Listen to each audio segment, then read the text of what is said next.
Yo mga idol, kumusta?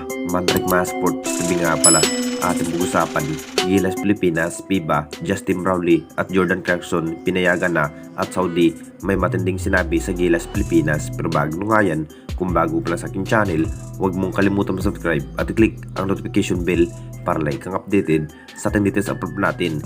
So bukas na nga rin ang magiging laban ng ating national team na Gilas Pilipinas laban sa bansang Saudi Arabia matapos nanalo ng ating national team kontra sa Iraq. Tagumpay nga ang panalunan ng ating national team kahit todo hingal ang kanilang naging performance, particular sa ating base import ay walang iba kundi si Justin Brownlee. Masasabing naging impact na nga ba sa pagkapanalo ng ating national team na Gilas Pilipinas dahil nanalo nga kahit isang talo na nga lang po, talagang laglag na nga sa FIBA Asia Cup. May plano pa nga rin ang ating national team na Gilas Pilipinas management na gustong pagsasabayin ang ating base import na si Justin Brownlee at Jordan Clarkson laban sa Saudi. Alam na nating lahat mga idol sa naging laro ng Saudi, lakas pa rin sa opensiba kung saan isa pa rin ang Saudi Arabia sa napaka-athletic pagdating sa pagkikipaglaban at genre.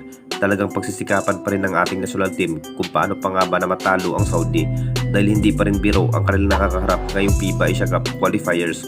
Kinakailangan na nga ba na makakapaglaro ang isa pang import na si Jordan Clarkson kasama nga si Justin Brownlee. Siguradong magiging factor na nga ba sa bawat outset shooting ito si Justin Brownlee na may makakatamdim si Jordan Clarkson. Ito na nga ba ang hinihintay ng lahat kung ano ang kayang gawin ng ating national team kapag may Jordan Clarkson ang isa pang import na makapaglaro sa FIBA Asia Cup qualifiers.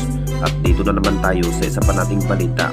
Saudi Arabia may sinabi sa Gilas Pilipinas na parang kakabahan na nga ba ang Saudi dahil handa na nga rin ang Gilas Pilipinas sa naging muling pagharap sa FIBA Asia Cup qualifiers.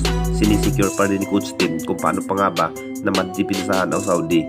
Hindi na nga rin na mangyari na matalo ulit niya ang ating national team tulad niya sa Chinese Taipei at New Zealand. Akala na nga rin laglag na nga sa FIBA ang Gilas Pilipinas kung hindi lang nanalo kontra sa Iraq. Pero binuhat pa rin sa ating base import na si Justin Brownlee ang lahat para mataob nga ang bansang Iraq at Saudi na naman ang kanilang makakaharap. Handa na nga rin ito si Justin Brownlee na makakaharap ang Saudi Arabia.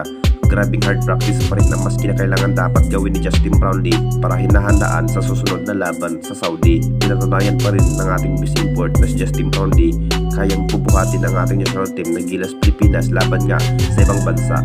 May sinabi na nga rin ang head coach ng Saudi Arabia mga idol, talagang gagawin pa rin ang lahat para ang Gilas Pilipinas ang matalo sa kanilang pagharap. Talagang magiging magandang laban na nga rin ang magaganap kung sino na nga ba karapat-dapat na magwawagi sa laban. Ang bansang Saudi na nga ba o ang bansang Gilas Pilipinas? Si Justin Brownlee pa rin ang mas pinukos ni Coach Team dahil siya na nga rin ang magdadala sa opensiba. Anong masasabi ninyo mga idol tungkol sa ating video?